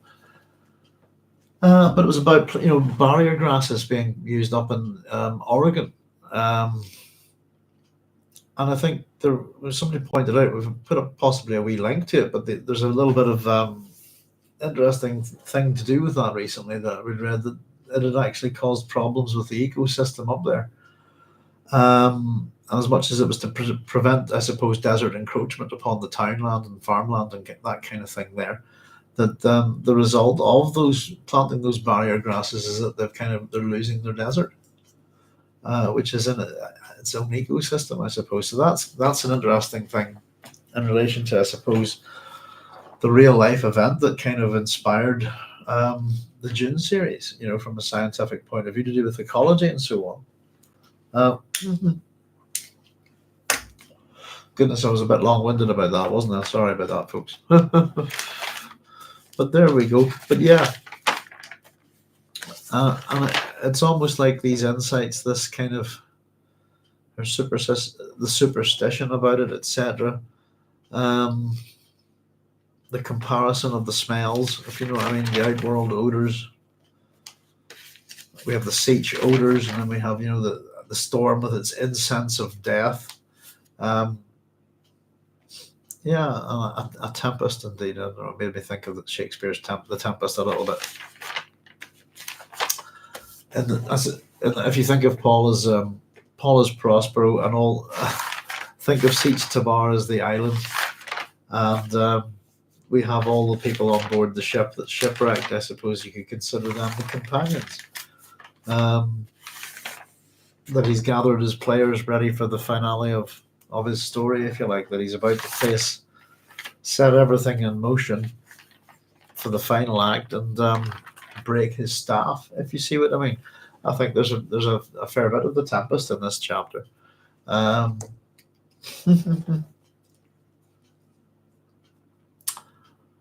Carlos is saying her reaction to the Sietch is the phrase, "the only constant is change." And so they say, why isn't Paul present when Chani's contractions begin? Doesn't he realize this is happening? Yeah, I'm pretty sure he does. Guilt. perhaps Fremen custom keeps him away, but it enhances her utter aloneness in these final moments. It does. It I think it makes her final moments. How do we put it? And that she felt herself an isolated island of calm until the next pain came. I think it makes her more tragic because of his absence. That she faces this alone, as you put it.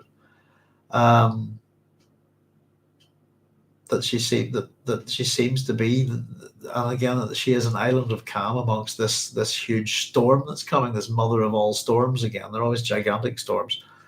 But why isn't he here? His excuse is probably that he's got to fulfill his role, that he needs to be somewhere. It's this kind of thing. He's going about things by rote, isn't he? Guilt, most likely. I don't know.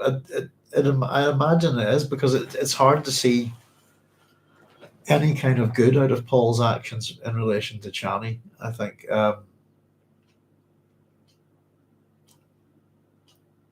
And that she's, as I said, she's accepted that she's not going to get much sense out of him some time ago. Yes, I understand. I came with the swarm too. She's the smart, she's insightful. The way she observes Hayt, the questions that she's never had answered, she's still has an opportunity to get them answered here, and she takes it. I think so. She's still trying to figure out what's the best for her, at the very least for her children, right up to the end here. And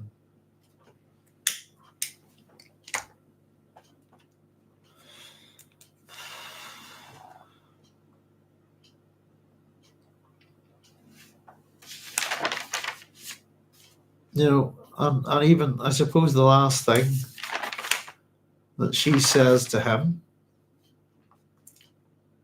I like the way Cynthia put it. Hayt is mansplaining. He's mentat-splaining as well. Mansplaining. And it's a good way of putting it, Cynthia, because I think the last words that she says to him is "there's time," but it's the next bit that's funny, and it goes with the mansplaining bit. He seemed not to hear. Just no, just no.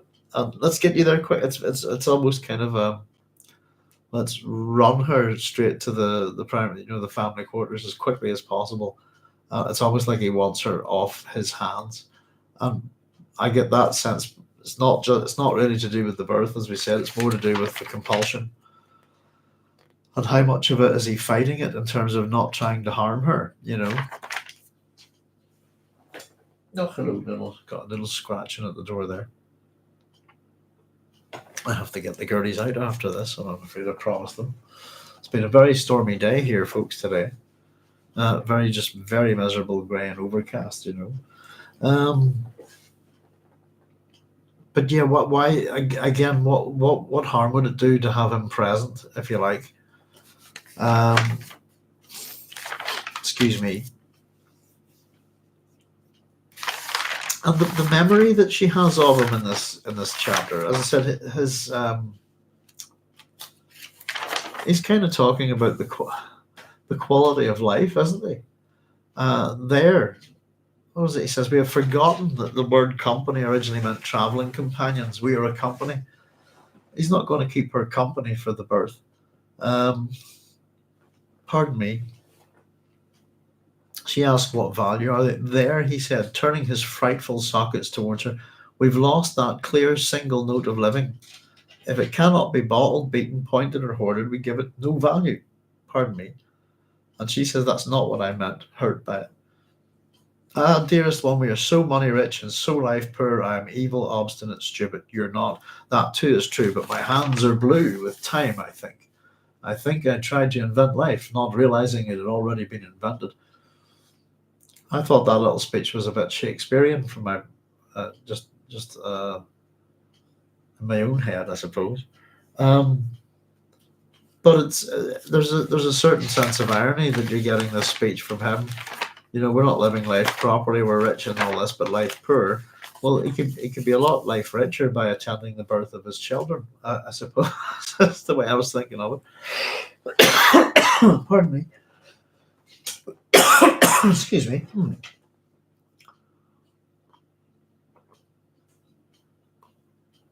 But yeah, Cynthia, maybe he required that distance in order to let the future unfold as it must, knowing that losing her would break him.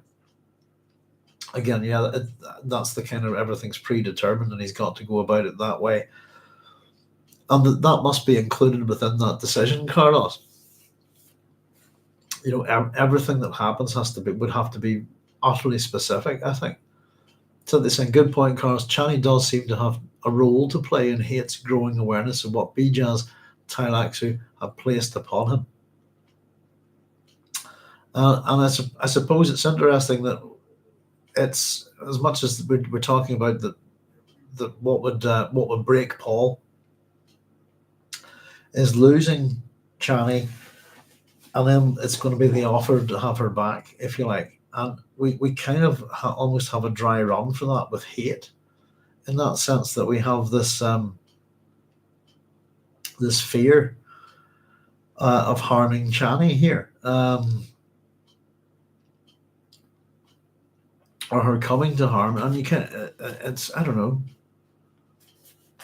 and that he's able to overcome it, this compulsion, and in that sense, if he can overcome that desire, if you like, that's been put into him by Bijaz, which is to bring harm to Chani, then I suppose that also gives us hope that Paul can do the same.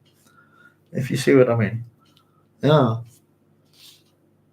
But yeah, again, as Chani's just, it's almost like she's going into, it's like I also get the little bit of a sense that she's being sacrificed here in a funny way. And that she's a willing sacrifice to the future, if that makes sense. And that she's shown her devotion to Paul, and she's never been able to find out why. And it's one of those things that she'll go to her grave not knowing why. And that she's only, I suppose, done all of this out of love for Paul. It makes her sacrifice, if you want to call it that, it makes it, and again, it's put upon her, this, if you like. These events are caused by Irulan.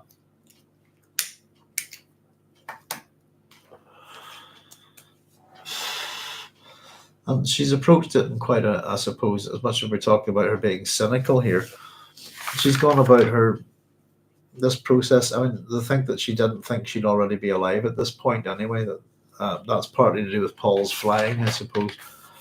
But she knows that she's not going to survive the birth, and I think she goes about it in quite a stoic fashion, that we find her an isolated island of calm, at least until the next pain came. And if that's the kind of, I said, we'll get to hear a bit of Chani in the next chapter, but that's the last we'll see of her. But it's an interesting way to think of her, as an island of calm. And ultimately, regardless of, I think there's a level of acceptance about Paul being a certain thing, and she wonders about him. And she's leaving him behind, isn't she?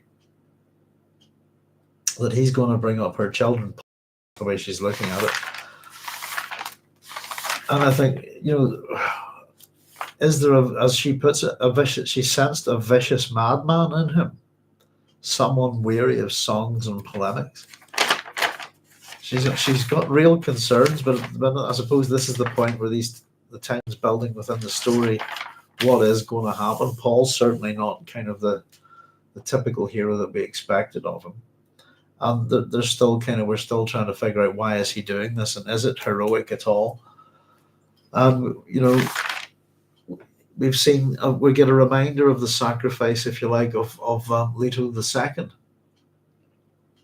Paul and Chani's child together from Dune. And as I said, if we look at the kind of the two children that would be, very bad at saying one of their names, that would be overlapped onto Leto II, but one would be Iphigenia and the other one would be Astyanax, who's the child of Hector and Andromache. I get a sort of similar sense of sacrifice here from Chani, if you see what I mean. And it seems quite a tragic end to her character, and especially that all of this is being devised. And if you sense that her death is part of a plan within a plan within a plan, but her death isn't the main part of that plan, if that makes sense, it's probably just some kind of trigger towards the real plan, which we think is the Hayt becoming Duncan Idaho kind of thing, you know. But there we go, folks. We got through that one quite easily. I think it's a good chapter. It's kind of sad. I suppose it's setting up what's coming next. Which is going to be is chapter 23, which is going to be quite a chunky chapter. And we're heading, as I said, heading to the real conclusion of the book. And we're just at this point wondering, you know, what's going to happen. We kind of have a sense of what's going to happen, but we're, you know, how true to what we think going to happen is actually going to happen. What's the devil's going to be in the detail, isn't it? But the next 20 pages for chapter 23 should be a bit of an eye opener, etc., etc. As we're almost at the end of the book, which is great. So there we go, folks. You know, and thank you very much. I think that this one's gone quite well tonight, in terms of video and sound. Hopefully, it's last few episodes. It's been a wee bit worrying actually. So I ended up doing a whole bunch of little short videos, testing things with checking to see how it sounded up once they were posted on YouTube. I posted them up privately, just to kind of do wee kind of dummy runs with cables and stuff like that, and cleaned all my equipment. So I really hope just that there's no more problems with the sound, etc. Genuinely think that was down to some atmospherics and stuff like that, you know. So our next chapter is 23. It's going to be 20 pages long. It's the one that begins with, "There was a man so wise he jumped into a sandy place and burned out both his eyes. And when he knew his eyes were gone, he offered no complaint. He summoned up a vision and made himself a saint." So here we are, a couple more weeks, and we'll have hit the end of the book. As I said, folks, we will do the beginning of Dune Messiah that's not in seems in the British editions, possibly. Is that one way of putting it? The chapter featuring Bronzo of Ix. We're going to do that. Once we finish chapter 4 in the epilogue, we're going to do an episode on it. And we'll make it into a chapter 0, so we can fit it in as a as a proper prologue, if you like, to the Dune Messiah book club. And that way we can be nice and thorough and make sure that we've covered everything, you know. So there we go. But in the meantime, I'm going to wrap up in a wee minute or two. Things I'm looking forward to this weekend is Furiosa is out at the cinemas, so I'm hopefully going to go catch that. I'm really looking forward to that. Love to see George Miller movies in the cinema. So yeah, I'm hoping it's all it's supposed to be. It looks really good. What else? I suppose. Yeah. Oh yes, and I suppose on the 25th of May this month is World Tile Day. So if you've got a tile, etc., that kind of thing, to celebrate Douglas Adams and his Hitchhiker's Guide to the Galaxy, that sounds like a bit of fun. But otherwise, I'll tell you what, folks, I'm going to head off now because I'm absolutely knackered. I actually got to walk the doggies yet. So yeah, hopefully, fingers crossed, this is going to be a big chapter to do, but I'm going to do my best to have it ready for this Thursday coming, as usual. And I've fallen a bit behind with correspondence again, so apologies about that, folks, and I will be trying to get that sorted at some point, you know. But yeah, hopefully we'll be on at 9 p.m. GMT next Thursday with chapter 23 as we head towards the end of this book club. It's going to be we got 23, 24, 3 more weeks to go, basically, hopefully, and that'll be us. Cynthia saying, "Thanks, Doug. I saw a couple of episodes of Sapphire and Steel this week on your recommendation. Very fun." Oh yeah, Cynthia. Yeah, I was actually started downloading it because I don't have a DVD player on this computer at the minute. But I think I said to somebody that there were 6 episodes, and I was mistaken. There's six stories, but I'm not too sure how many episodes are within each. But yeah, it's great fun. I was just thinking about it myself, Cynthia. Definitely just nattering away, but it's something I enjoy very much. And I haven't seen it in a wee while, so I was definitely thinking about instead of downloading, hopefully, at the minute, and giving it another watch. But I'd love to do a wee episode about it. It's I don't know. It's a thing of its time. I've a very funny feeling, Cynthia, that Sapphire and Steel only appeared on British TV once. It's not ever. I don't think it's ever been repeated or anything like that, which is bizarre. But that's I don't think a lot of people know about it. But it's very very good. Mm. It's more kind of in line with the British science fiction horror. I suppose it'd be the inheritor of things, well, like a certain type of early Doctor Who, but things like the Outer Limits, the Twilight Zone, and I suppose was the Quatermass, that kind of thing. But it's a study of yes and no. I think it's great. I must have a look at it again. So, but I just think the performances are fantastic, and I watched it when I was very young. I have to say, but I've seen it more recently, a few years ago. But yeah, if anybody's not familiar with Sapphire and Steel, check it out. Um, hmm, there's a bunch of stuff on YouTube, and I'll maybe stick some links and stuff up if I can find them. But there's a rather good documentary. I think like many years later of the making of Sapphire and Steel. I think it has interviews with Joanna Lumley and David McCallum.